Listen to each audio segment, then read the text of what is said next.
you think?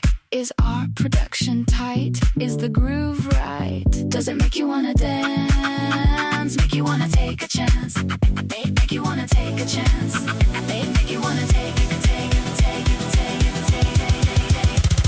That's why make music. That's damnation. Damnation in France. That's Willa May. Warm cookies. If you're doing it professionally. WDMNation MEDIA. Think Tim. Tell me what you think about that. Wearing all the hats, curator of the undefined, speaker of the funk, driver of the car, the one who told you you could be what you want. Whatever you want, you can be a star. We're talking to you. WDMN. Willa May, Big Tim, Damnation. We are talking to you. Peace and be well.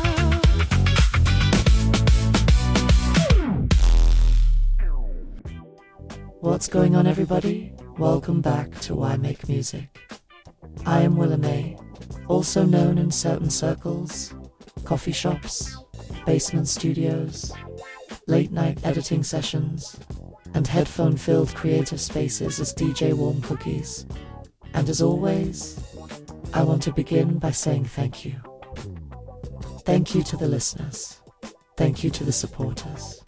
Thank you to the people who comment. Thank you to the people who never comment. Thank you to the people who share the show. Thank you to the people who quietly press play every Friday and allow us to occupy a little bit of their time. Because time is the most valuable thing any person has. You can earn money, you can replace equipment, you can upgrade software, you can rebuild a business. But once time is spent, it is spent. And every single person listening right now has chosen to spend a little bit of that time here with us. So for that, thank you. Now, before we get into today's topic, let's do what we always do and take a quick look. Around the room, let's check the temperature. Let's see where we are. Over here at WDMNation MEDIA, things are moving. Not perfectly, not magically, not effortlessly, but steadily. And I've come to realize that steady is one of the most underrated words in the English language. Everybody wants explosive growth. Everybody wants overnight success. Everybody wants a viral moment. Everybody wants a shortcut. But very few people appreciate steady. Steady means you're still here. Steady means you're still learning. Steady means you're still improving. Steady means you're still moving forward. And right now, we're moving forward. This past week, If I Was Your Producer Volume 11 reached roughly 5,000 streams on SoundCloud in 7 days. 5,000 now in the grand scheme of the internet. Somebody is probably listening right now saying, 5,000 isn't that much. Maybe not, but context matters. There was no marketing campaign, no advertising budget, no sponsored placement, no industry machine, no label push, no influencer. Rollout, just music. Music finding listeners. Listeners finding music. And people responding positively. And honestly, that's enough to make me smile. Because every stream represents a person. Every play represents a decision. Every comment represents engagement. Every listener represents possibility. And while we're talking possibilities, our continued outreach to music supervisors and sync professionals continues to move forward as well. Now, does that mean contracts are raining from the sky? No. Does it mean we're suddenly on the soundtrack of every television show in America? Not quite. But conversations are happening, doors are opening, Connections are being made. And that's how this business works. People often imagine that success arrives as one giant event. One giant phone call, one giant breakthrough, one giant moment. The truth is usually much less dramatic. Success tends to arrive disguised as conversations, disguised as relationships, disguised as introductions, disguised as somebody remembering your name 6 months after they first met you. And that's where we are. Building, learning, connecting, growing at the same time. All of our registrations are current. Paperwork is current. METADATA is current. Organization is improving, catalog. Management is improving. And let me tell you something that isn't nearly as sexy as making music. Organization. Nobody wants to talk about. Organization. Nobody wants to post a picture of a spreadsheet. Nobody wants to celebrate. Metadata. Nobody wants to brag about registrations. But behind every successful creative endeavor is an unbelievable amount of boring work. The stuff nobody sees. The stuff nobody applauds. The stuff that doesn't get likes. The stuff that doesn't get comments. The stuff that simply needs to be done. And we're doing it one step at a time. One day at a time. One project at a time. Which brings me to today's episode. This title came to me in a strange way. Last night, I was asleep. Or at least I think I was asleep. You know that weird place between sleeping and thinking? That place where you're aware enough to know that your mind is working, but not awake enough to control where it's going. That place where ideas seem to arrive from somewhere beyond language. That's where this episode began. Because I found myself asking a question. A very simple question. A question that kept growing larger the more I thought about it. And the question was this. Question. Are we pro-technology? Are we anti-technology? Are we pro-tart? Are we anti-progress? Are we defending authenticity? Or are we defending familiarity? Because lately it feels like everyone is choosing sides. Everything has become a team sport. Everything has become an argument. Everything has become a fair battlefield. And somewhere in the middle of all the shouting, I started wondering if people are even arguing about the things they think they're arguing about. For example, people say they want authenticity. People say they want real instruments. People say they want real singers. People say they want real musicians. People say they want real art. And yet, most people consume that art through technology. They discover it through technology. They discuss it through technology. They criticize it through technology. They share it through technology. They monetize it through technology. So what exactly is the problem? Is the problem the technology? Or is the problem change? Because those are two very different conversations. Every generation embraces the technology that it grew up with. Every generation becomes suspicious of the technology that arrives afterward. And every generation believes its version was somehow more authentic than the version that follows. Yet somehow, the world keeps moving forward. The tools keep evolving. The artists keep creating. The audience keeps consuming. And life continues. So today I don't want to argue. I don't want to convince. I don't want to preach. I simply want to ask questions. Because questions are more powerful than answers. Questions force us to think. Questions force us to examine ourselves.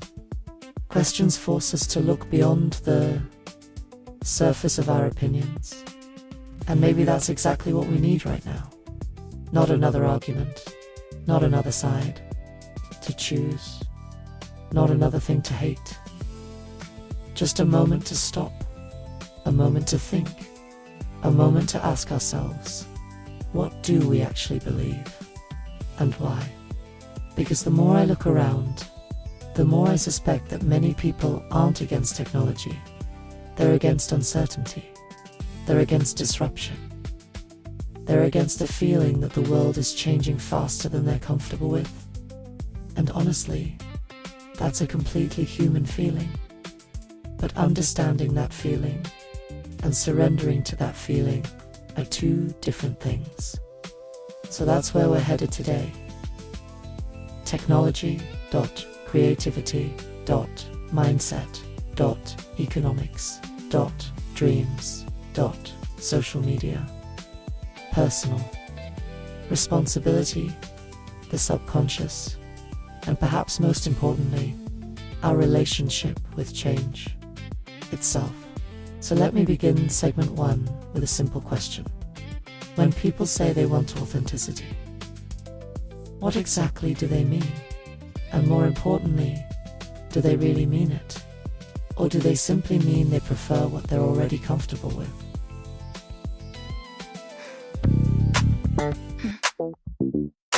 WDMN Damnation.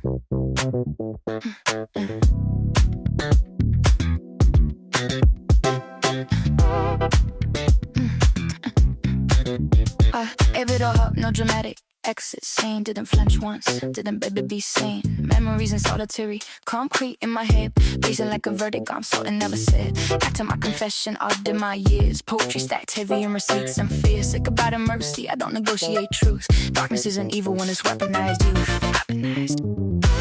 We know the difference, don't pretend we don't. Right and wrong bend when the pressure won't. We recess softly, you were never the pawn. I built my own, nowhere is strong. I can play the bad guy, say the things you won't. Devil's advocate, the truth in me undertone. You can try to hate me, I don't bruise that quick. Devil's advocate, twist the politics. Hear me. Damnation. Damnation. Eat it when he needs to eat, feed him what he craves. Temptation, taste elite. One is trusting good behavior. You wanted absolution, but never took a stand. Wanted holy water with blood still on your hands. Confidence seems sacred until it's used to cage. Every saint I've ever met was marked in the rage. I laid it bare, no edit, no disguise. Confession isn't weakness, it's leverage in disguise. If I was your producer, I'd tell you don't lie. We memorize the scripture, we weaponize the verse. Morality's elastic, depending who it serves. And you're a sec calmly, you're both divine and flawed. You call it rebellion, I call it applause. I can play the villain, wear it like a crown. Devil's advocate, I don't back down. You can scream damnation like it's my disease. Devil's advocate, say it with me, please. Damnation, damnation. These idle hands drafted war. You preach restraint and crave the score. You quote restraint and chase the sin. Wash your halo in cheaper linen. No power in praying, no virtue in fear. You call it faith, I call it career. You blame the serpent to save your pride, but the apple was yours, you just needed a guide. Lyrically chambered round in the head, loaded with doubt in the things you said. You said you love me, convenient truth. Love's just leverage and tailored suits. No spotless face, no pure disgrace. Just curated mass and curated grace. Devil's advocate, no, that's a shield. I just expose where you concealed.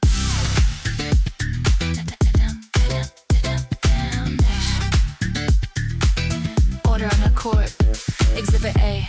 Your intention, you wanted heaven without inspection. You wanted pleasure without reflection. You wanted power without correction. Convenient religion, you called me corrupt, yet you rehearsed every lie. You needed a villain so you could feel sanctified. If I was your producer, I stripped the excuses raw. No jury, no judge, just appetite and the law you bend. So tell me, when you pulled the trigger, was it fear or was it preference? Case closed. Soft.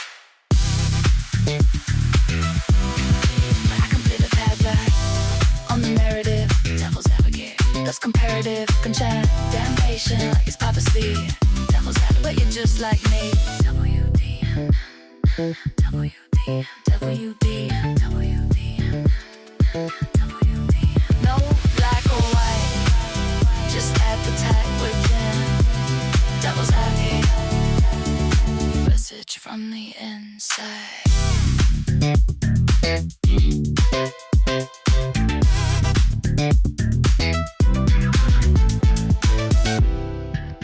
Damnation.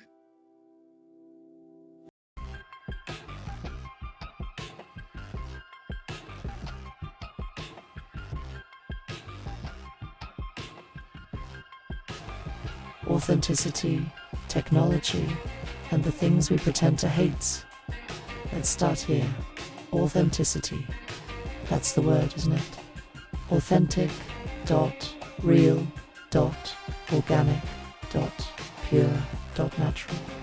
It's one of those words that sounds wonderful until somebody asks you to define it. Because the moment you begin defining authenticity, things get complicated very quickly. For example, if I sit down at a piano and record a performance using a microphone, is that authentic? Most people would say yes.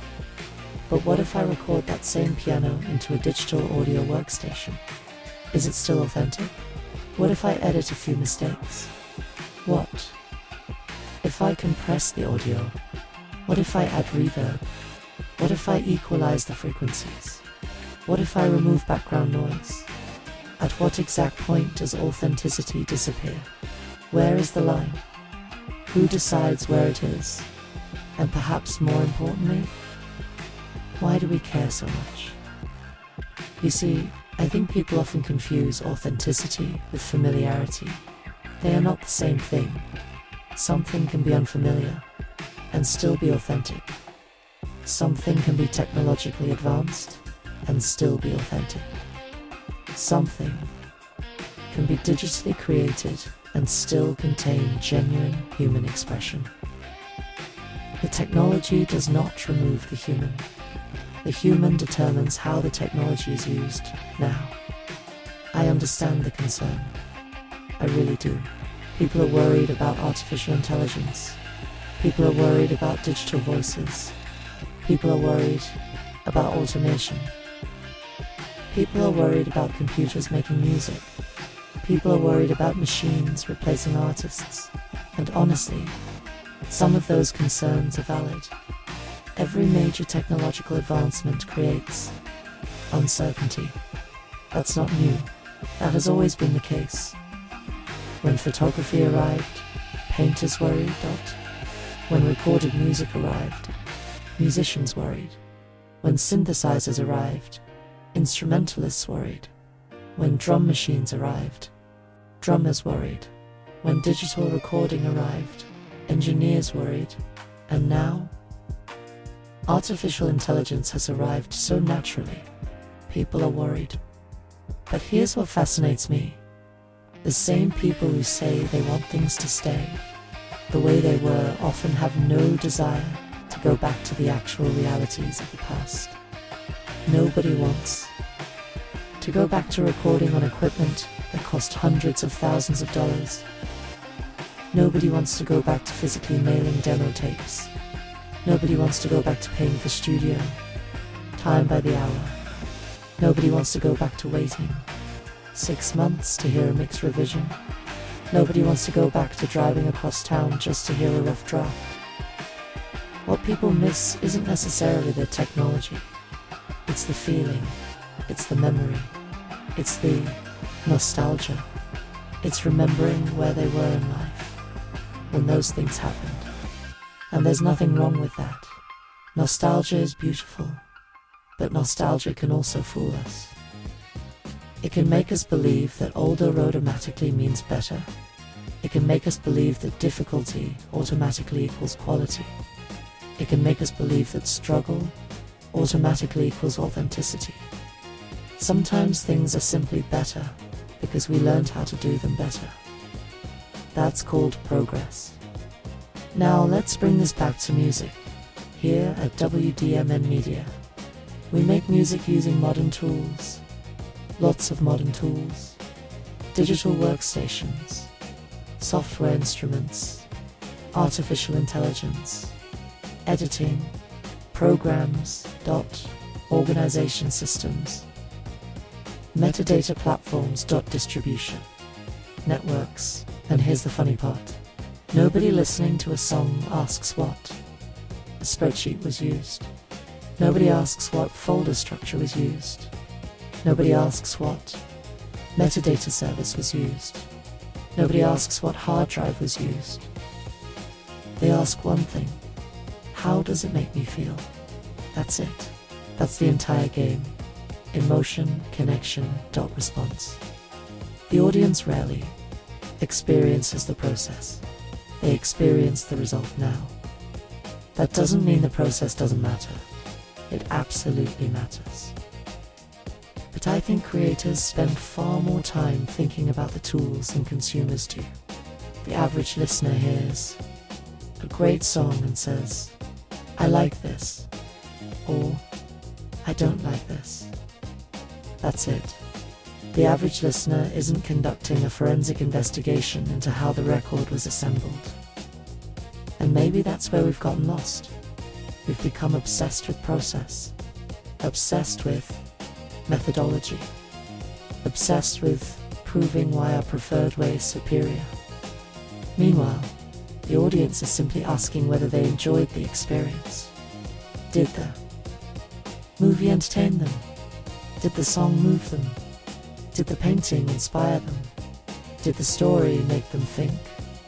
Because if the answer is yes, then perhaps the tool wasn't the point. Perhaps the outcome was. And that's where I sometimes find myself scratching my head. Because we live in a world where people will use technology all day long and then suddenly draw a line in the sand.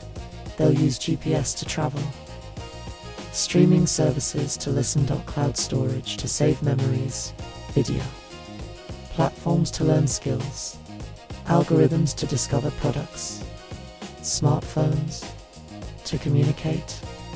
Yet somehow one particular advancement becomes unacceptable. Not because it's inherently bad, but because it's unfamiliar, and unfamiliar things make people uncomfortable. That's human nature. We like certainty. We like predictability. We like knowing where we stand. But progress has never asked permission. Progress doesn't stop because we're nervous. Progress doesn't slow down because we're skeptical. It simply continues. The question becomes whether we're willing to understand it. And that brings me back to the title of today's episode. Question: are we truly defending authenticity? Or are we defending comfort? Are we protecting art? Or are we protecting habit? Are we resisting technology because it's harmful? Or because it reminds us that the world keeps changing whether we approve of it or not? Those are very different questions. And before we answer them, I think we need to look at something even deeper. Because if technology changes our tools, what changes our lives? What changes our outcomes? What changes the direction of our future? For me, that conversation begins with mindset. It begins with expectation. It begins with the stories we tell ourselves about where we're going. And that's where I want to take us next. Because whether you call it planning, visualization, positive thinking, or the law of attraction, the way we think about tomorrow has a funny way of influencing what happens today. And that's exactly where we're headed in segment 2.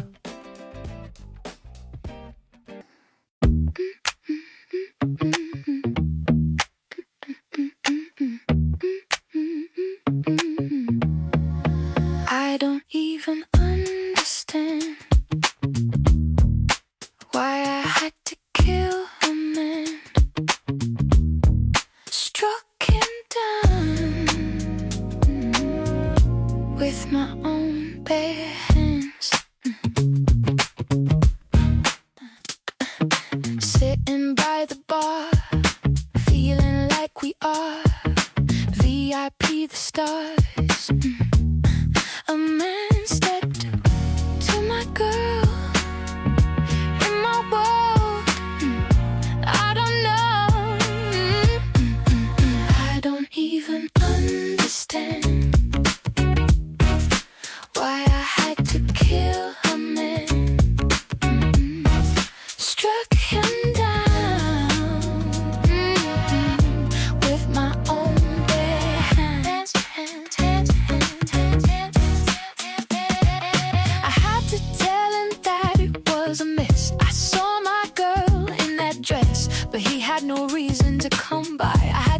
step outside, can you say homicide? This ride a nickel had to dime, only because he had to come my way. Just watch the words you say. I don't even understand why I had to kill a man.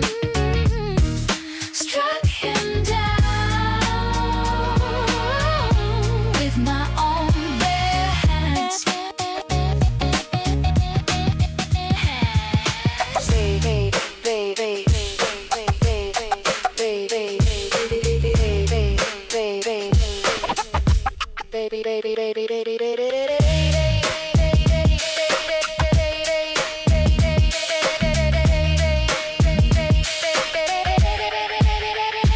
Baby, come on, baby, come on. Dip, baby, dip, now dip, baby, dip. And I'm the captain of the ship, and baby, dip, dip, baby, dip, now dip, baby, dip. And I'm the captain of the ship, and baby, dip, dip.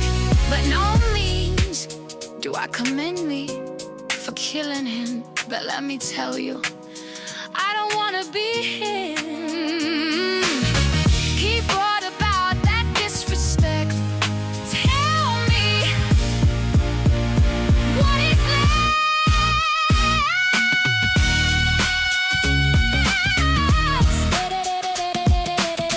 WDMN, where I struck him down.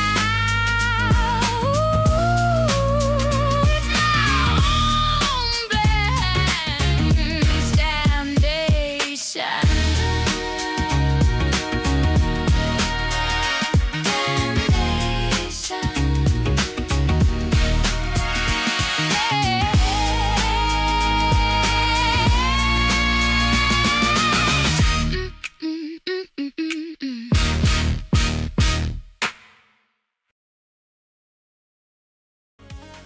The law of direction now, before somebody hears this next section and thinks we're heading into crystal balls, magic dust, or somebody trying to sell self-help books from the trunk of a car. Relax. That's not where we're going. What I want to talk about is something much simpler, something much more practical, something that I believe every successful person practices, whether they realize it or not. Direction. Because I hear people talk about the law of attraction all the time. Some people swear by it. Some people laugh at it. Some people think it's profound. Some people think it's nonsense. And the funny thing is, most people are arguing about entirely different things while using the same words.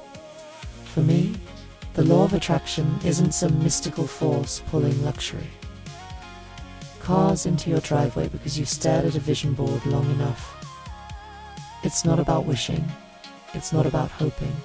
It's not about waiting. It's about alignment.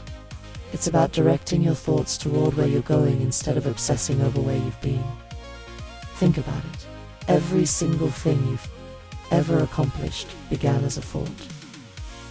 Before you learned to drive, before you graduated, before you started a business, before you wrote a song, before you built a website, before you asked someone out, before you started a family, before you bought a house, before you changed careers, before you accomplished anything, you first imagined it. The thought came before the action, the vision came before the work, the possibility came before the reality. So, if that's true, then why wouldn't we spend more time intentionally thinking about where we're headed? You know something I've noticed? Most people spend more time planning a weekend barbecue than they do planning their future. They spend more time researching a television show than researching their goals. They spend more time arguing online than imagining the life they're trying to build, and then they're surprised when nothing changes. Now, I'm not saying life is completely under our control. That would be ridiculous. Things happen, unexpected things happen. Good things happen, bad things happen. Sometimes opportunities arrive, sometimes opportunities disappear. Sometimes life throws a curveball that nobody saw coming. But even then, the way you respond is still yours. And that's where mindset enters the conversation. Because lately, I've been thinking about something. The goal is never actually the goal. Let me say that. Again, the goal is never actually the goal. Think about it. Let's say you want to release an album. You release it, then what? You want listeners? You get listeners? Then what? You want placements? You get placements? Then what? You want more placements? You want bigger opportunities? You want more growth? You want more learning? You want more experiences? The finish line keeps moving. Because there is no finish line. There is only progression. There is only expansion. There is only growth. And once you understand that, something incredible happens. You stop obsessing over arrival. You start appreciating movement. You stop saying, I'll be happy when, and you start saying, I'm grateful. Wow, that's a huge difference. Because one mindset postpones happiness. The other allows you to experience it in real time. And honestly, that's been one of the biggest lessons I've learned over the last few years. I used to think accomplishments would feel different. I thought there would be fireworks, a marching band, a giant neon sign saying, congratulations, you've made it. But that's not how it works. Most accomplishments arrive quietly.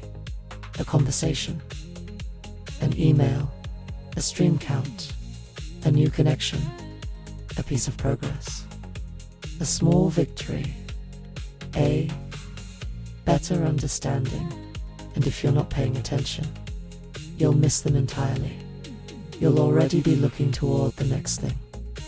Now, this past week has been a perfect example. The music is moving. The catalog is growing. The organization is improving. The outreach is improving.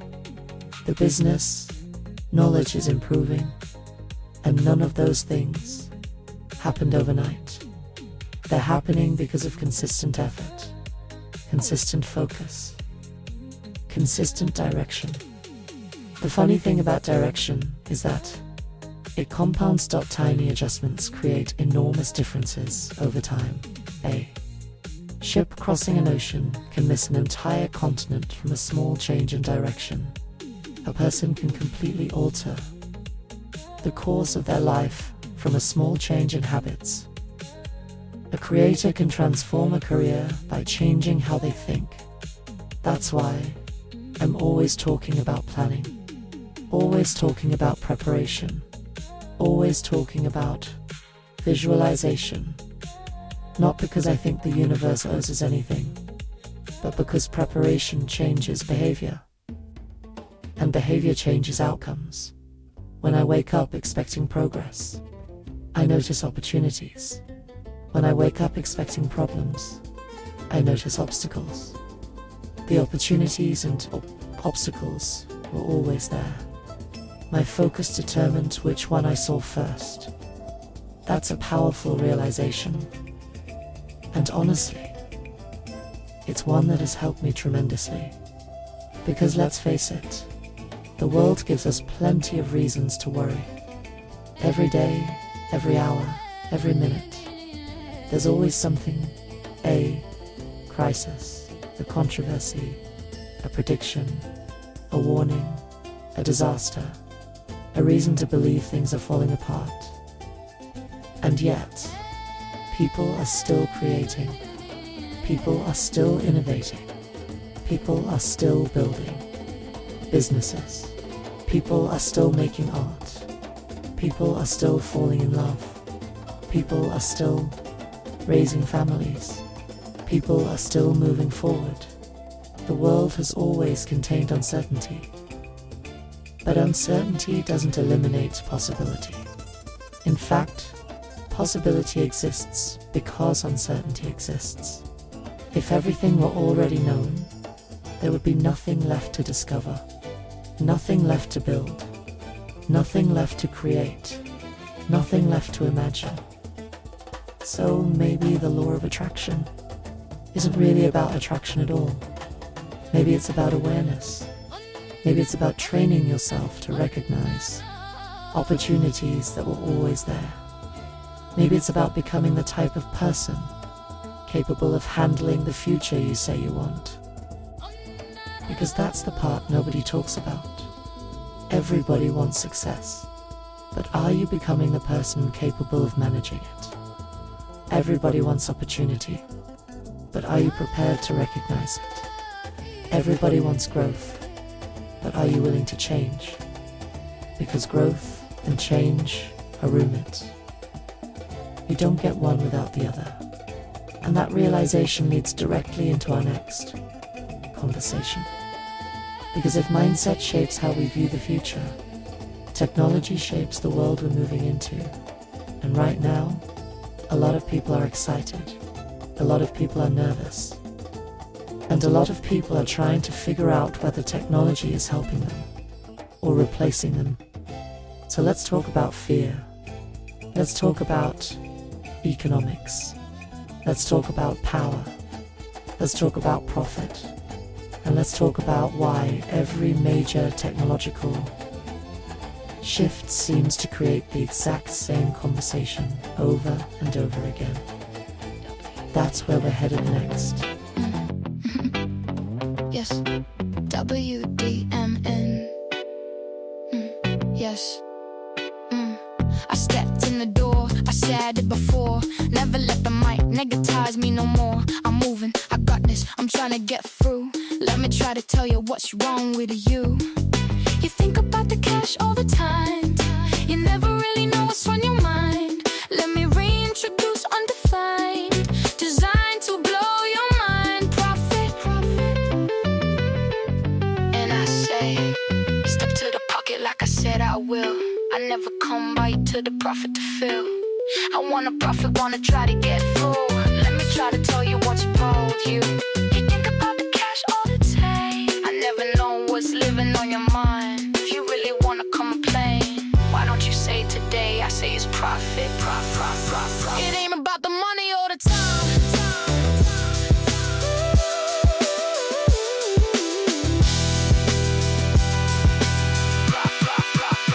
If I told you yes, you could read my mind. Could you deliver evidence for the humankind? Something that will make us do the right thing. White these New York Knicks winning. In my crystal ball I did see, man, this world is getting crazy.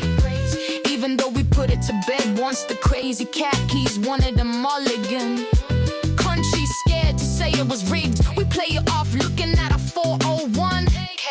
Hoping that will offset what seems to be a moral deficit. Would I lie if I told you I saw that too? Like a quantum computer, I'm fully equipped with a liquid frozen cooling system. It allows me to straddle the world, walk between what is and what will be. I'll talk to you like a prophet, you know, in the legend of blind man that can see.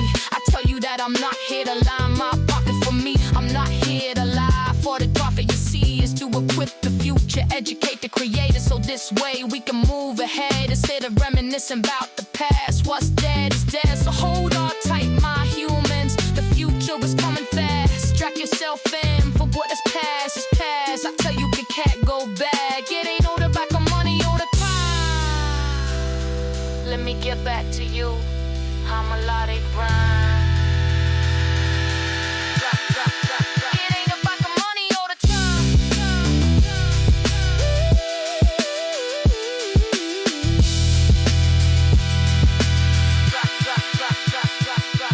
When I say the word fine, am I talking about okay, or am I talking about a tax that we will have to pay? Am I speaking about profits that line your pockets, or am I talking about words, smoking about a profit?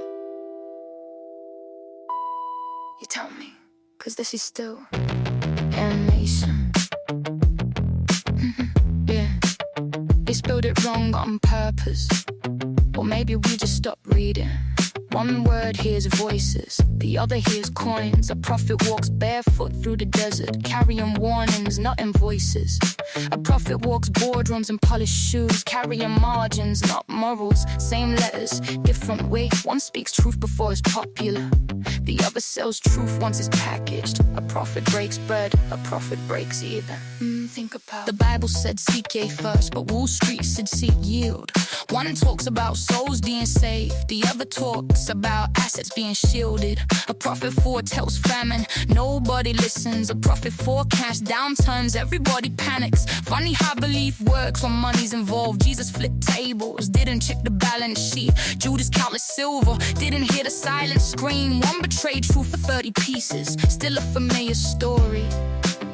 Now we sell our future for comfort, call it portfolio diversity. They told us faith don't pay the rent, but ignorance costs interest. They said vision's nice, but dividends feel more convincing. A prophet warns the empire before it falls. A prophet builds exits before the crash. One screams repent, the other whispers liquidity stash. Yeah.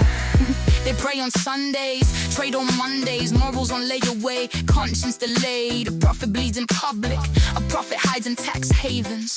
One plant, seed for generations, the other harvest now and calls it smart saving.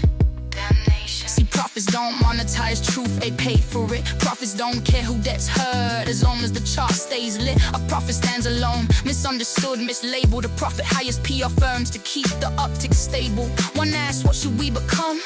The other asks, what can we extract? One prepares the future, the other mortgages it back. So when I say prophet, I don't mean halos and choirs. I mean seeing past greed, calling out the fire. When you say prophet, ask yourself real clear. Are you bloating tomorrow or just surviving this year? Because history remembers prophets, long love for prophets expire. And that's not scripture, that's accounting for desire. And I say, but to the pocket like I said I will. I never come back to the prophet you feel. I want a prophet, wanna try to get through. Let me try to tell you what's wrong with you. Can think about the cancer or the time. I never know what's slipping on your mind. If you really want to come frank, why don't you say that they're saying it's prophet?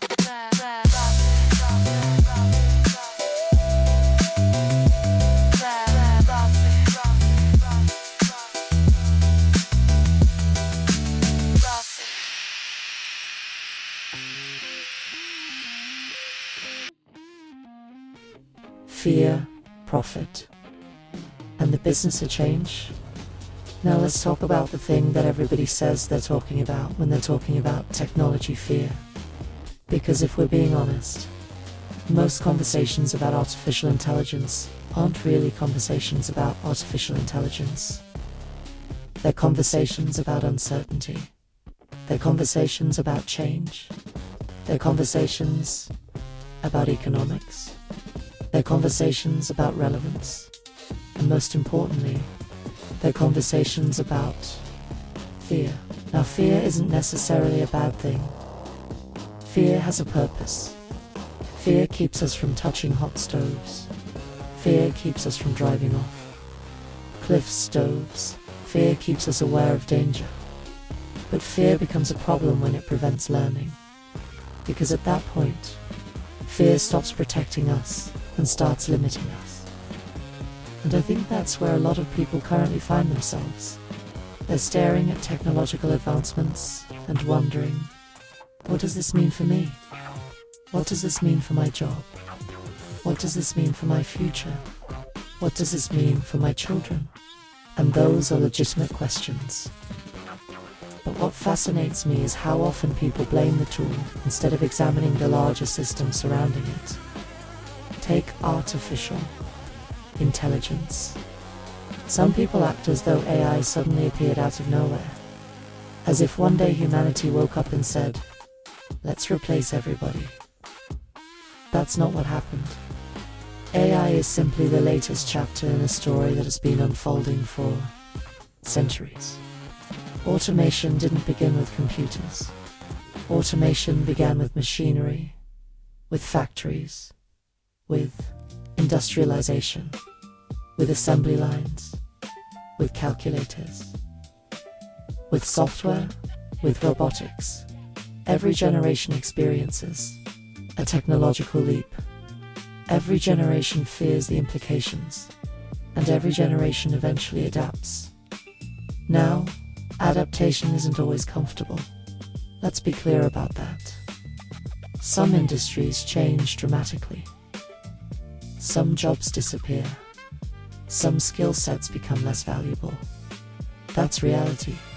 But new opportunities emerge as well. New industries appear. New careers appear. New businesses appear. New ways of creating value appear. The challenge is that people tend to focus on what is leaving rather than what is arriving. And that's understandable. Loss is emotional. Opportunity is uncertain. Human beings naturally pay more attention to what they fear losing than what they might gain. But let's zoom out for a moment, because I think there's another layer to this conversation, and that layer is economics. Now, here in America, whether people like hearing it or not, we live in a capitalist system. That isn't a political statement, that's simply reality. Capital flows toward opportunity. Businesses pursue profit. Investors pursue growth. Companies pursue efficiency. That's the system. Whether you agree with it or disagree with it. That's the game board we're currently playing on. And because of that, every major technological advancement eventually gets evaluated through one lens.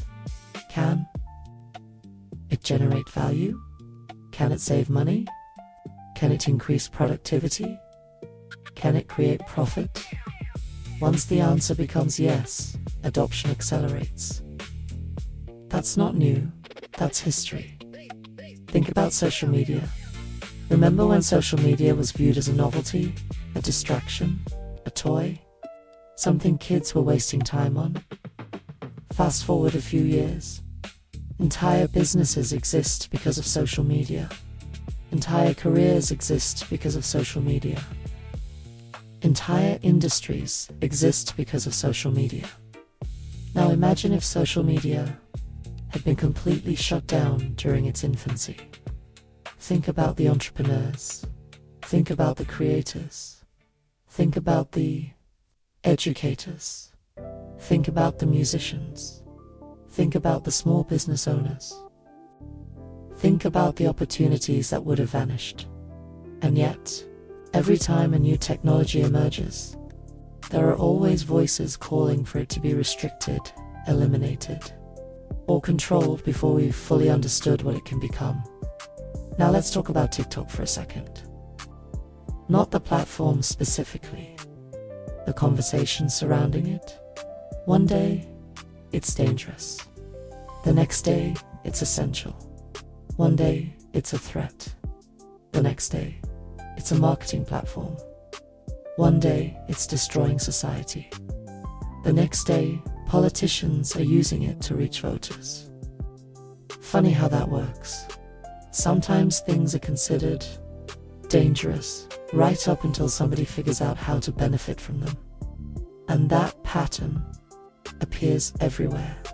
Not just in technology, in business, in media, in culture, in politics. The unknown is often viewed as a threat, until it becomes profitable. Then suddenly it's innovation. And before anyone misunderstands me, I'm not suggesting some giant conspiracy. I'm suggesting something much simpler. People respond to incentives. Businesses respond to incentives. Organizations respond to incentives. Governments respond to incentives. Human beings respond to incentives. Always have, always will. Which is why I believe education matters so much. Because if you're not educating yourself, somebody else will gladly tell you what to think. If you're not researching, somebody else will gladly provide the conclusions. If you're not questioning, somebody else will gladly provide the answers. And that's dangerous. Not because information exists, but because information is abundant. We have access to more information than any generation in human history. Think about that. Right now, at this very moment, the average person has access to more information through a smartphone than entire governments had access to a few decades ago. That's incredible and terrifying, because information by itself isn't wisdom. Information by itself isn't understanding. Information by itself isn't intelligence. You can consume information all day long and still understand nothing. That's why critical thinking matters. That's why context matters. That's why curiosity matters. And honestly, that's why podcasts like this exist. Not to tell you what to think, but to encourage you to think. Because when I hear people say they're afraid of AI, I understand it. When I hear people say they're worried about automation, I understand it. When I hear people say they're nervous about the future, I understand it. But I also understand that refusing to engage with the future won't stop it from arriving. The future doesn't need our permission. The future doesn't wait for consensus. The future doesn't pause while we debate. It simply shows up. The question becomes, will we be prepared? Will we be educated? Will we understand the tools available to us? Or will we spend all of our energy wishing things would remain the same? Because history has already answered that question. Nothing remains the same. Nothing. Technology changes. Industries change. Business changes. Culture changes. Music changes. Media changes. And yes, even we change. The trick isn't resisting change. The trick is understanding it well enough to navigate it. And speaking of navigation, there's another strange side effect of the information age that I think deserves attention. Because while technology has given everyone access to information, it's also given everyone access to a microphone. And sometimes it feels like we've become more interested in reacting than reflecting. More interested in outrage than understanding. More interested in declaring our position than examining it. Which brings us directly to the next part of today's conversation. Social media, opinions, outrage, echo chambers, and the curious human tendency to turn every preference into a public battle. Let's talk about that.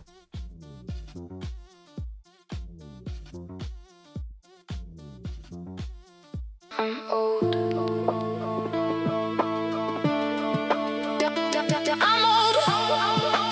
WDMNation.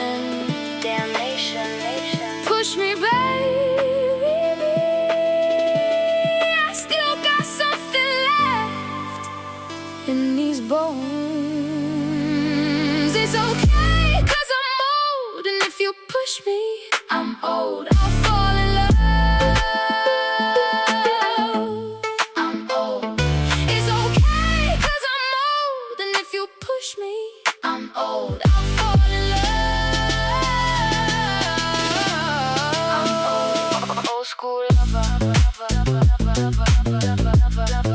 Mixtape maker, WDMN forever.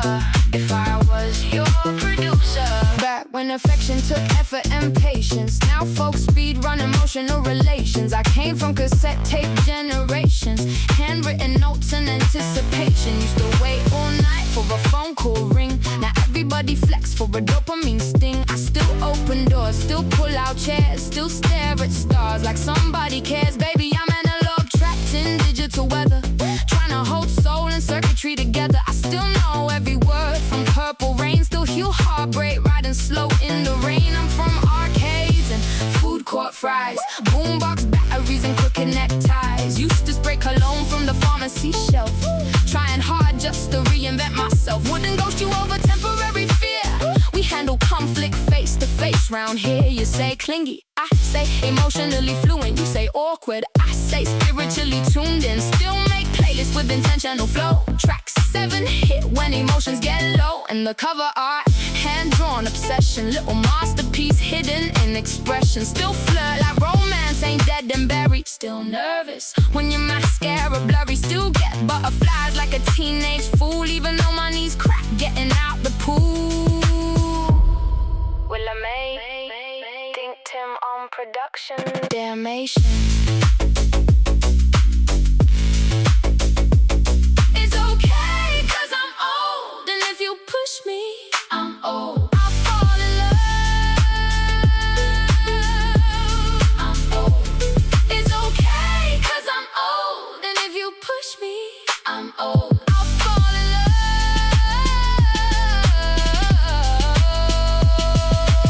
Old enough to know better. Young enough to still try.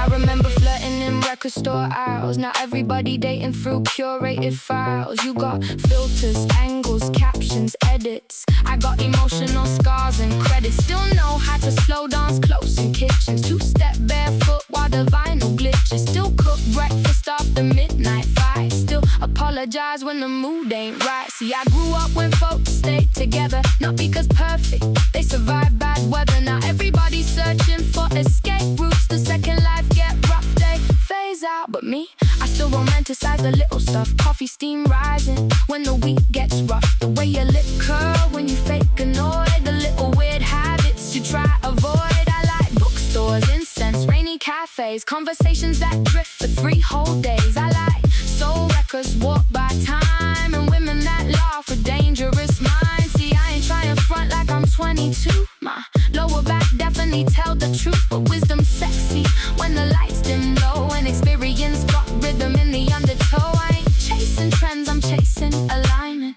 Peace of mind and emotional climate. Tight to hide your dreams when your hope feel broke. Tight to hold your hand through anxiety smoke. And if you ever let me inside your space, I'll probably memorize your whole damn face. Write poems about freckles and chip nail paint. Like some old school fool who still believes fate. If I was your producer, I'd sample your heartbeat.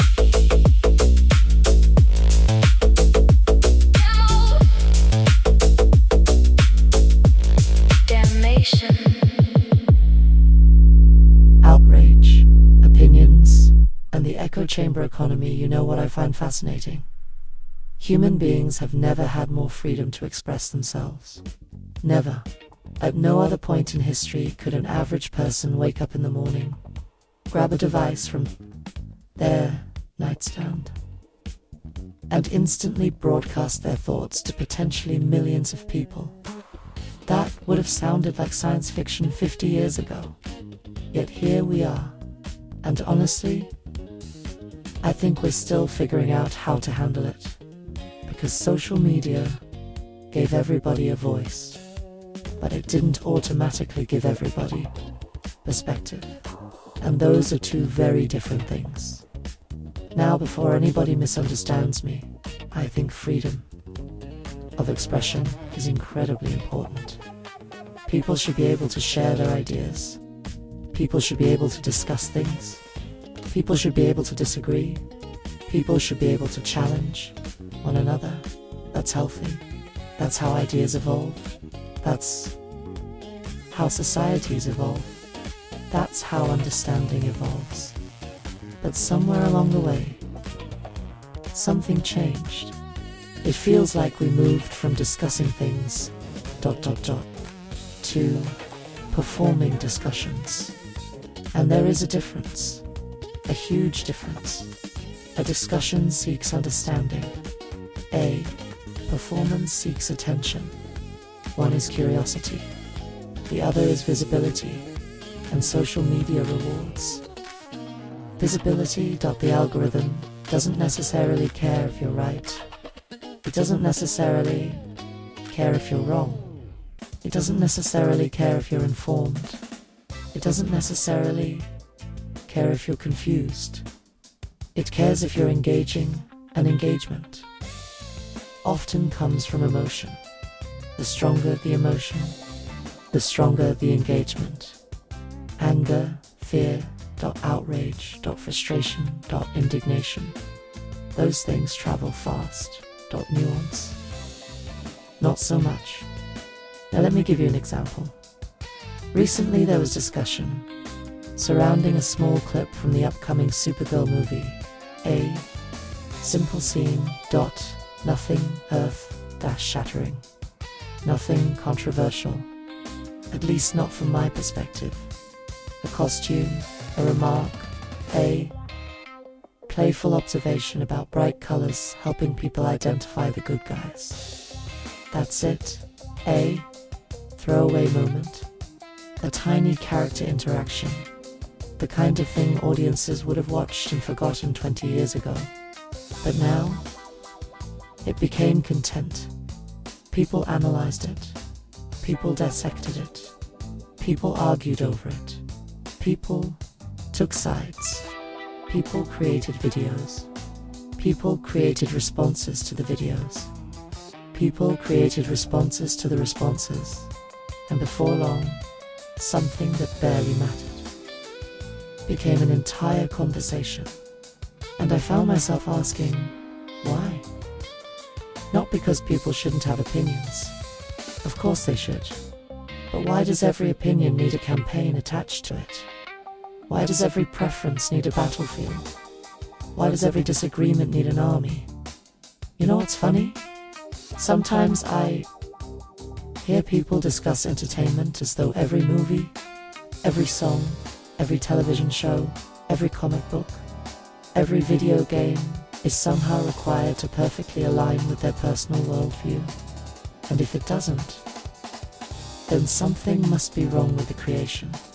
But maybe just maybe it wasn't made for you. That's okay too. Not everything is for everybody. And honestly, I think that's one of the healthiest realizations a person can have. Because as a music lover, I listen to a lot of different things. Funk, jazz, rock, hip, hop, classical, electronic, singer-songwriter. Material, soundtracks, experimental records, independent artists, major artists, old records, new records. But do I listen to all of those things every day? No. Do I enjoy every genre equally? No. Do I understand why other people enjoy things that aren't necessarily my preference? Absolutely. And that's where respect enters the conversation. You don't have to consume something to respect its existence. You don't have to enjoy something to respect its audience. You don't have to agree with something to allow its space. That's maturity. Now obviously there are exceptions. There are harmful things. There are dangerous things. There are situations that deserve criticism. I'm not talking about that. I'm talking about preference. Personal tastes, creative choices, entertainment. The things that have become outrage fuel. Because lately it feels like some people have become addicted to disapproval. Think about that. Some people seem to enjoy being upset. Not consciously, not intentionally, but habitually. They wake up looking for something wrong. They scroll looking for something offensive. They search for something irritating. And because social media is incredibly good at learning behavior patterns, it provides more to engage with outrage. You get more outrage. You get more outrage. You engage with controversy. You get more controversy. You engage with conflict. You get more conflict. Before long, you've built a digital world that confirms your expectations. An echo chamber. Not because someone forced it on you, but because the system learned what keeps your attention. And that's where things become dangerous. Because repetition creates familiarity, and familiarity often masquerades as truth. If you hear something often enough, it starts feeling accurate, even when it isn't. Single quotes T. If enough people repeat something, it starts sounding credible, even when it isn't. Single quotes. And suddenly, we're no longer evaluating information. We're consuming narratives. We're consuming teams. We're consuming identities. We're consuming positions. And somewhere in all that noise, actual thinking gets crowded out. Which brings me back to the title of today's episode. Question: Are we... Are we actually forming our own opinions? Or are we inheriting them? Are we evaluating information? Or simply repeating information? Are we responding thoughtfully? Or reacting emotionally? Because there is a difference.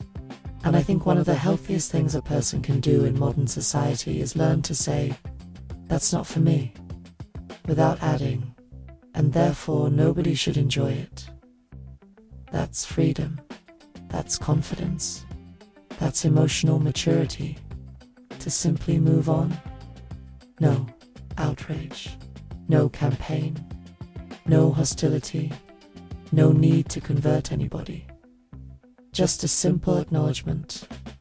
Not my thing, and life continues. Imagine how much lighter the world would feel if more people embraced that idea. Imagine how much energy we'd save. Imagine how much creativity we'd unlock.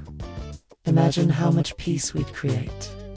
Because at the end of the day, most people aren't trying to ruin your life. Most creators aren't trying to attack you. Most artists aren't trying to offend you. Most musicians aren't trying to manipulate you. Most people are simply making things, sharing things, expressing themselves, trying to connect, trying to be understood, trying to leave a mark, just like the rest of us. And speaking of understanding... There's single quotes where our minds continue working, even when we're not consciously paying attention. A place where ideas form, problems get processed, stories emerge, music appears, got questions become clearer. And strangely enough, that's exactly where this episode began. While asleep, while dreaming, while thinking without realizing I was thinking. Which brings us to perhaps the most fascinating technology ever created. Not artificial intelligence, not smartphones, not the internet, the human brain. And that's where we're headed next.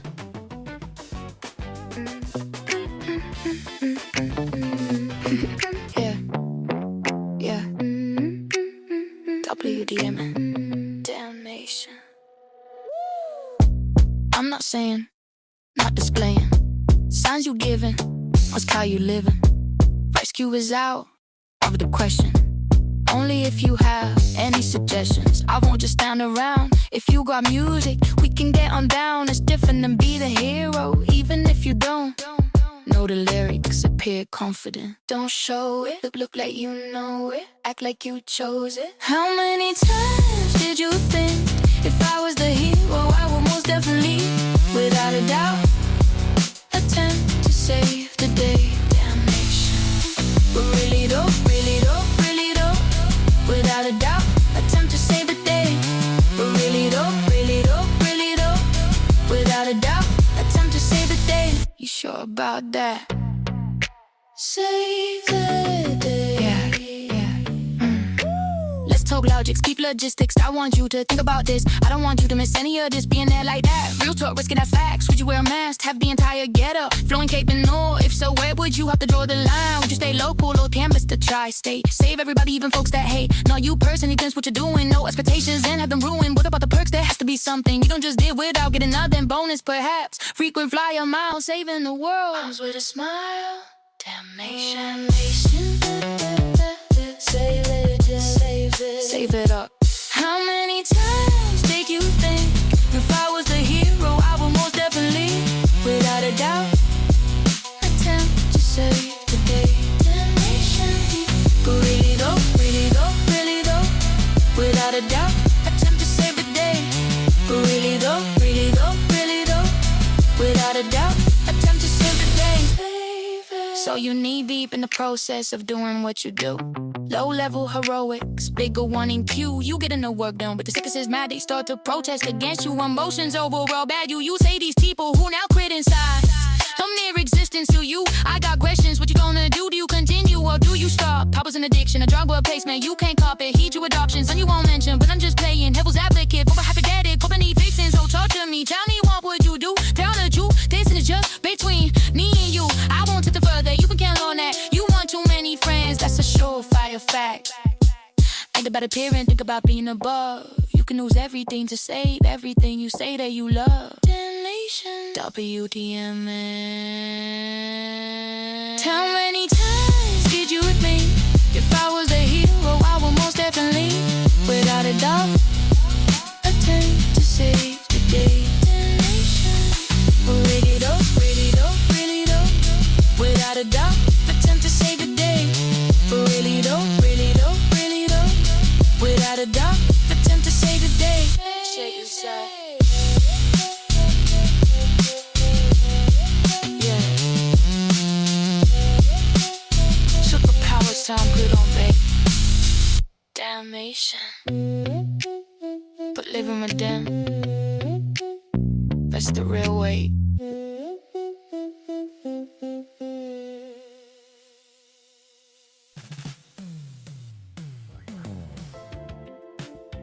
Dreams, the mind, and the most advanced technology ever created. So let's talk about dreams. Not dreams in the motivational poster sense.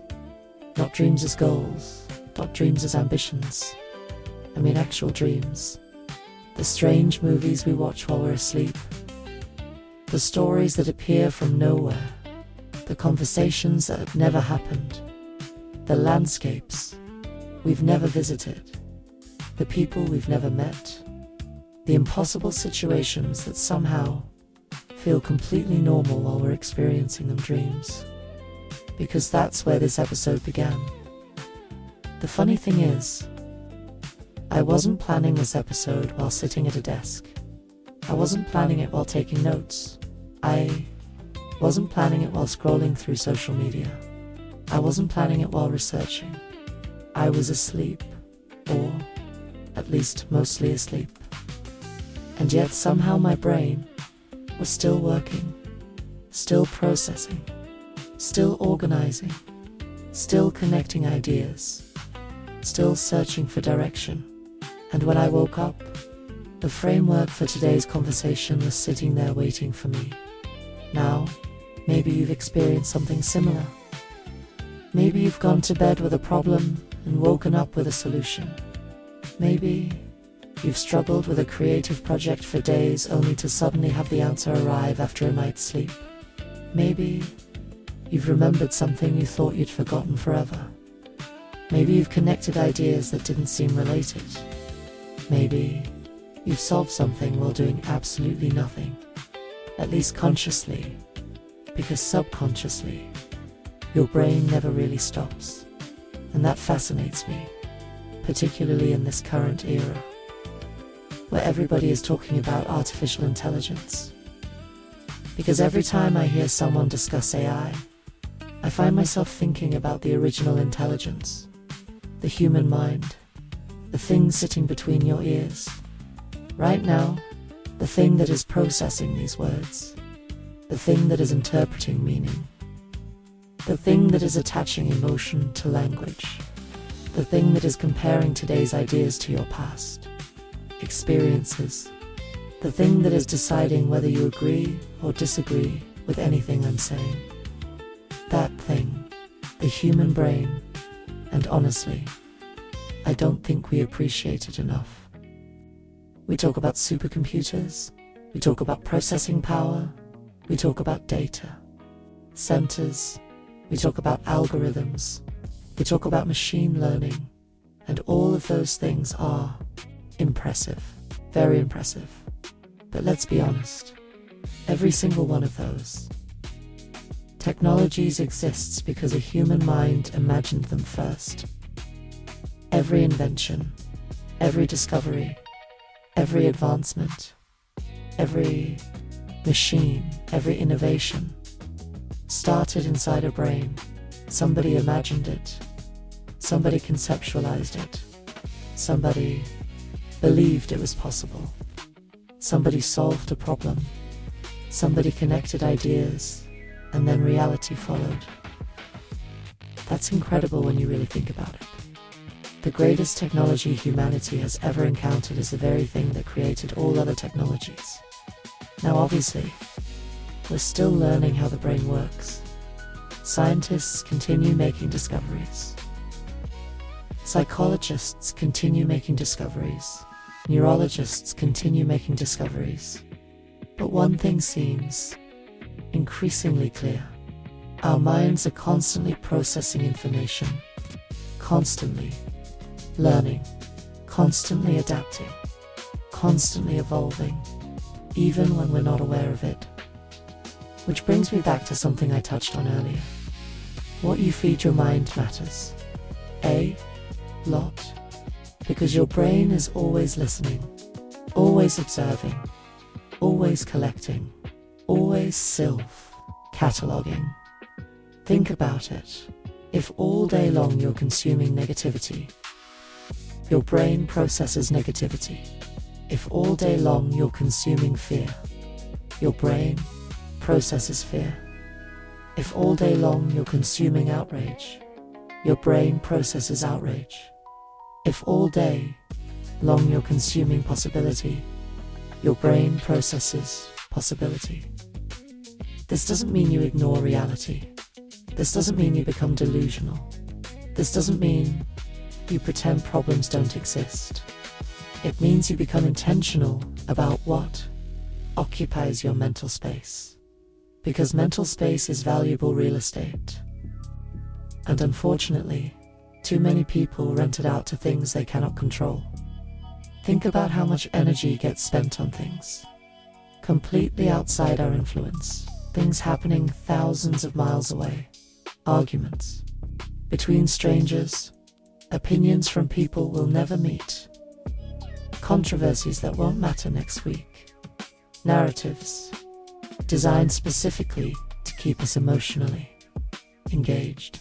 Meanwhile, the things we can actually control often receive the least attention. Our habits, our routines, our health, our finances, our relationships, our homes, our creative projects, our personal growth, the things directly connected to our lives now.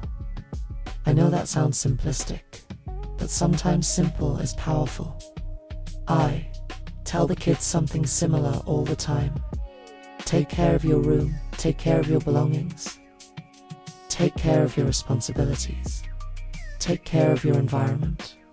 Because if everyone took care of their own little piece of the world itself would improve dramatically.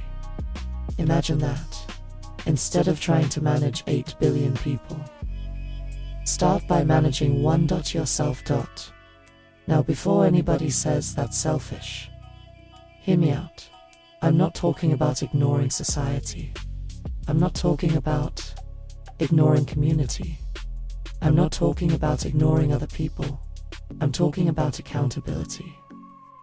Because accountability creates stability, and stability creates opportunity. A person whose life is completely chaotic rarely has enough bandwidth to help others effectively. They're too busy surviving. But a person who has created structure, A person who has created discipline. A person who has developed self-awareness. That person becomes capable of helping others. That person becomes capable of contributing. That person becomes capable of building. And honestly, I think that's one of the biggest lessons technology has accidentally taught us. All these tools, all these platforms, all these devices, all this information, they've amplified what already exists. If you're focused, they can make you more productive. If you're distracted, they can make you more distracted. If you're curious, they can help you learn. If you're angry, they can help you stay angry. The technology itself is neutral. The user determines the outcome. And maybe that's why today's conversation keeps circling back to personal responsibility. Because at some point, we have to stop asking what the technology is doing and start asking what we're doing with it. Because that's the real question. Not whether technology is good, not whether technology is bad, not whether society is changing, not whether artificial intelligence is coming. Those things are already happening. The real question is, what kind of person are you becoming while it's happening? Because whether we're talking about music, business, art, relationships, dreams, or the future itself, that's the question that matters most. And as we prepare to wrap up today's conversation, I think all of these ideas point toward a single realization. Technology is changing. Culture is changing. The world is changing. But our ability to think, adapt, learn, and choose remains our greatest advantage. So let's bring this all home. Let's talk about what question are we really means. And let's close this episode out the way we started it. Not with answers. Optimism isn't accidental. It's engineered.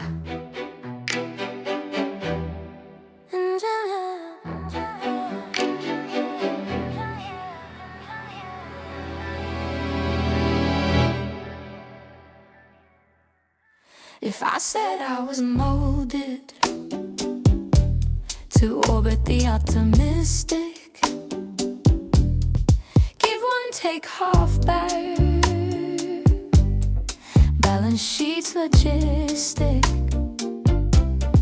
terror on the profit, card reads destiny. My child said stay on topic, figure eight, infinity, converge, never swerve, no substitute placement. Cold storage thoughts, frigid truths in the basement, dungeon to the lab, studio A to C, bring conversation. What's inspiring me? Truth has a pulse, can you hear it breathe? Speak on it.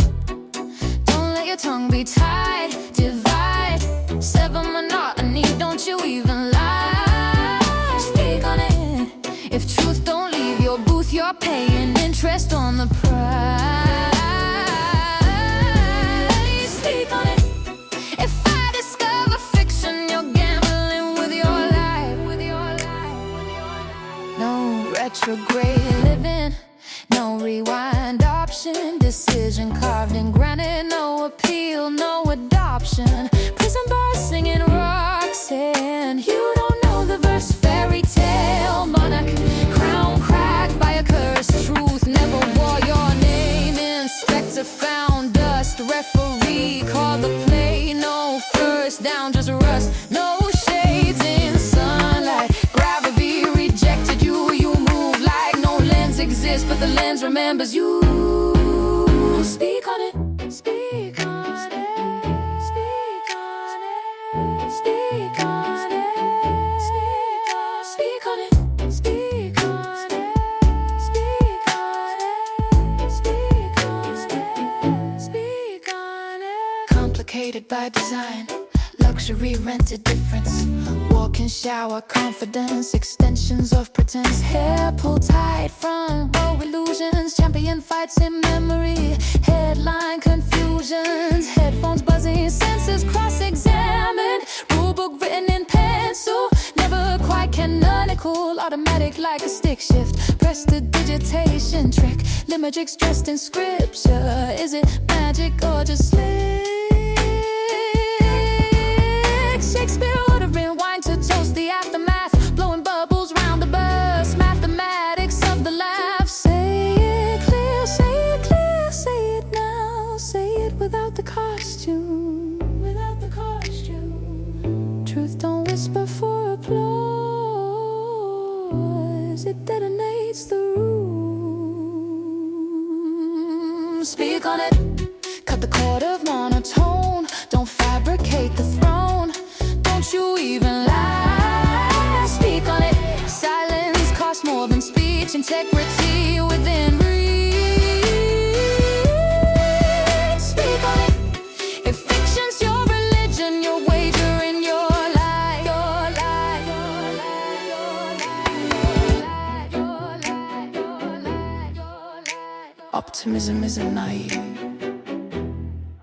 it's hard-headed. Speak on it.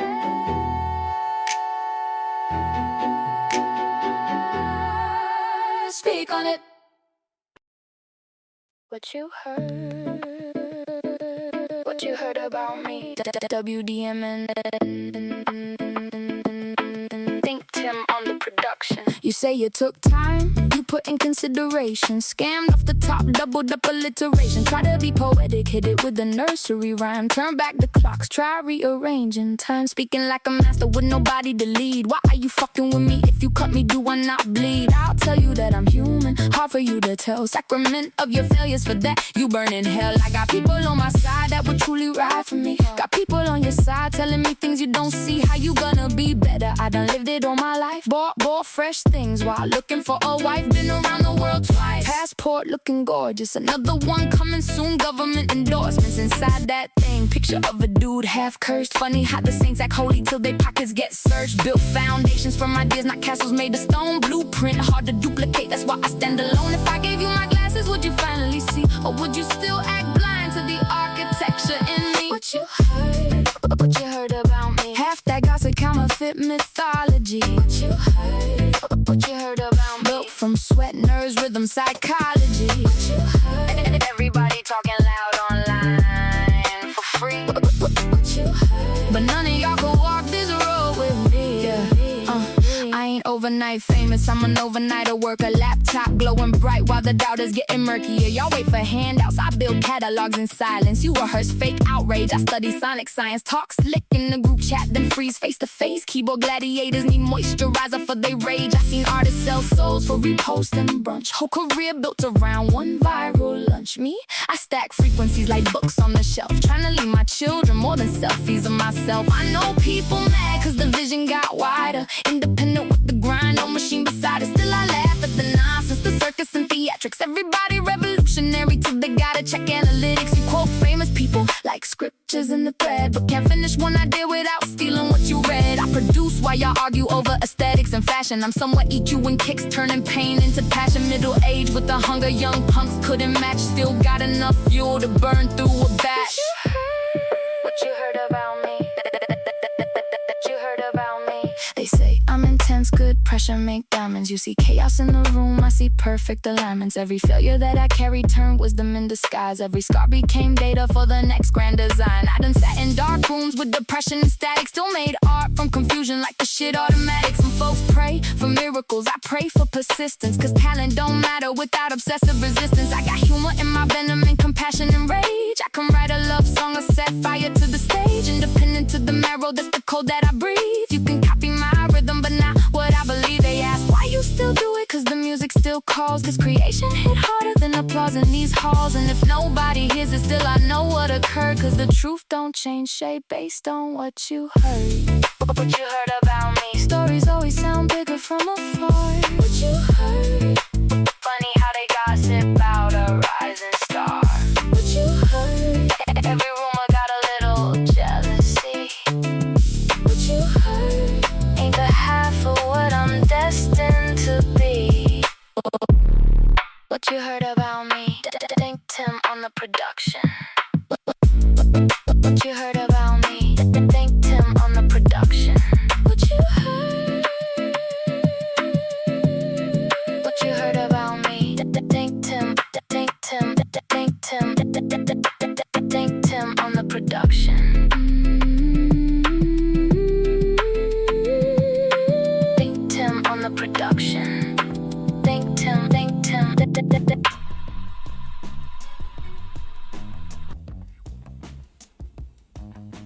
So, here we are.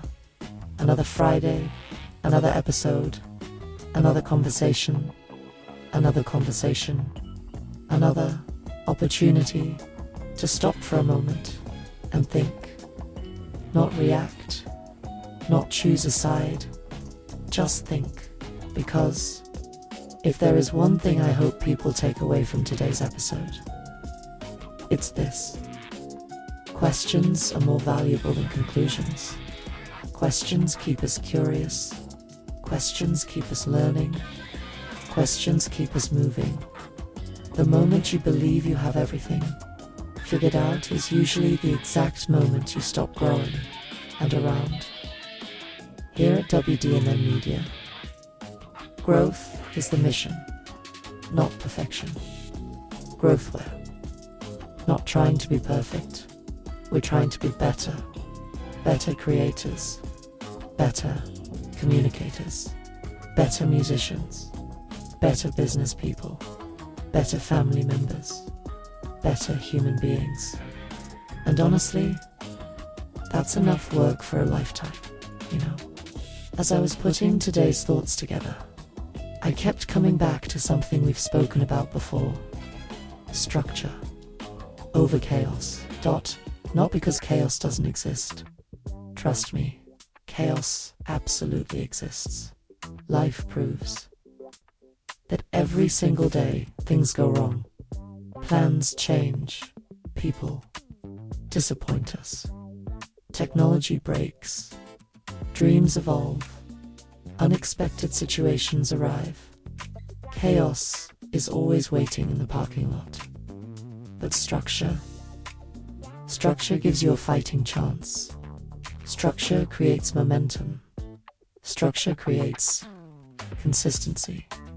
Structure creates opportunity.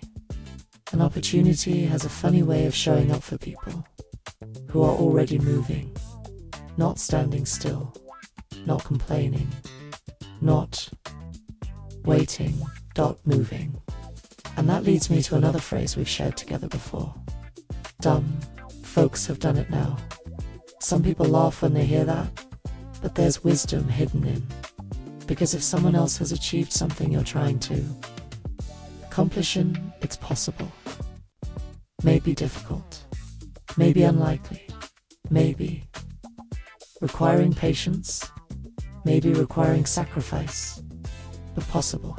Somebody built the company, somebody got the placement, somebody landed the job, somebody released the album, somebody made the movie, somebody built the audience, somebody changed their life. Why not you? Why not us? Why not now? That's not arrogance. That's possibility. And possibility is fuel. Now, before we head out, there are a few people who deserve recognition, first and foremost. Thank you to every single listener of this podcast. Whether you've been here since episode 1 or found us yesterday, whether you're listening while driving, working, walking, exercising, creating, relaxing, thank you. Thank you to everyone streaming the music. Thank you to everyone downloading the pre-bron.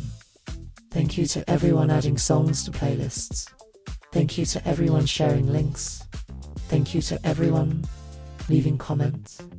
Thank you to everyone introducing somebody new to the WDMN Media universe. Thank you to the supporters on SoundCloud. 5,000 streams in 7 days for Volume 11. That doesn't happen without listeners, and listeners matter. Thank you to everybody checking out the merchandise, the shirts, the designs, the stickers, the creative experiments, the things that help us continue building this ecosystem one piece at a time. Thank you to everyone following us across social media, Facebook, Instagram, Blue Sky, YouTube, LinkedIn, and all the places where creators gather to share ideas and make connections. A special thank you to the professionals we've been connecting with on LinkedIn: music supervisors, sync agents, creative directors, publishers, licensing professionals, people willing to have conversations, people willing to listen, people willing to consider opportunities. The truth is, relationships matter, and we're grateful for every one of them. Thank you to Code 3 Records. Thank you for help with business at the music. Thank you for the support. Thank you for the partnership. Thank you for the opportunities. Thank you for helping us learn more about the business side of this industry. And of course, a very special thank you to Uncle Lee and the family for the encouragement, for the support, for believing in the vision, for helping provide stability while we continue building something larger than ourselves. It is appreciated more than words can express. Now, before we leave, let me tell you something. The music we've been working on lately, oh my, let's just say. The laboratory is active. The basement is alive. The hard drives are filling up. The sessions are multiplying. The ideas are getting stranger. The arrangements are getting stronger. The songwriting is getting sharper. The production is getting deeper. And some of this new material, crazy good. The kind of records that make you stop halfway through playback and smile. The kind of records that remind us exactly why we started doing this in the first place. So no, we don't sleep around here. Maybe occasionally we recharge. Maybe we pause. Maybe we regroup. But the machine keeps moving. The ideas keep coming. The catalog keeps growing. The future keeps getting built. One song, one episode, one conversation, one opportunity at a time. And perhaps that's the answer to today's question. Are we? Maybe we're not pro. Maybe we're not calm. Maybe we're simply participants. Participants in a world that's changing every day. Participants in a story that's still being written. Participants in our own evolution. Learning, adjusting, creating, building, moving forward, one step at a time. This has been episode T for Why I Make Music.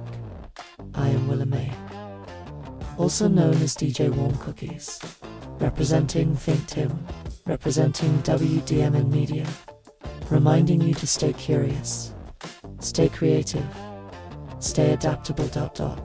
And remember, the future belongs to the people willing to learn their way into it. Until next time, peace, be wild, and we'll see you on the next one.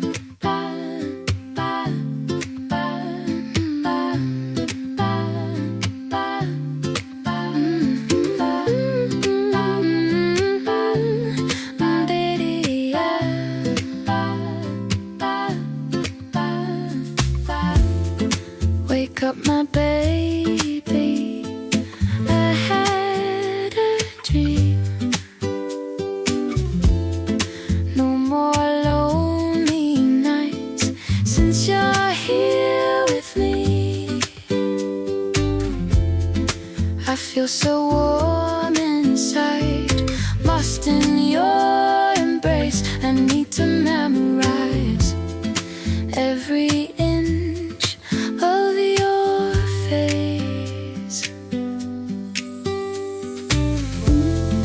Rainbows in the sky, diamonds flying high. Yesterday I fell in love for the first time. Rainbows in the sky, diamonds flying high.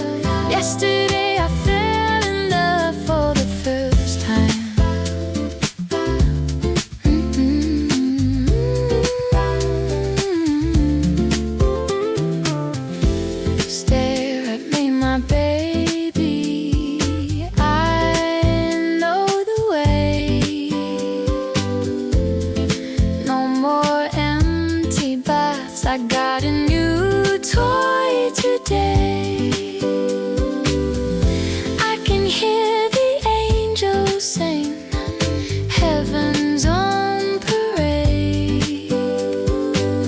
A tasty rains are coming, yummy strawberry lemonade. Rainbows in the sky, diamonds flying high. Yesterday I fell in love for the first time. Ooh, first time. Rainbows in the sky, diamonds flying high. Yesterday I fell in love for the first time.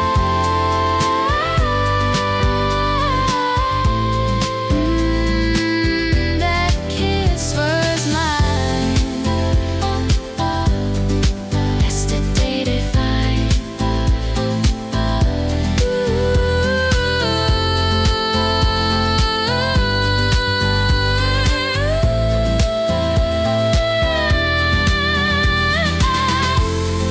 Rainbows in the sky, diamonds flying high. Yesterday I fell in love for the first time.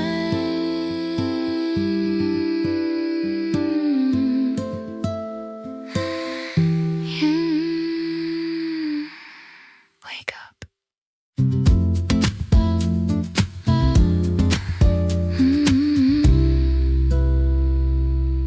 Wake up, my baby.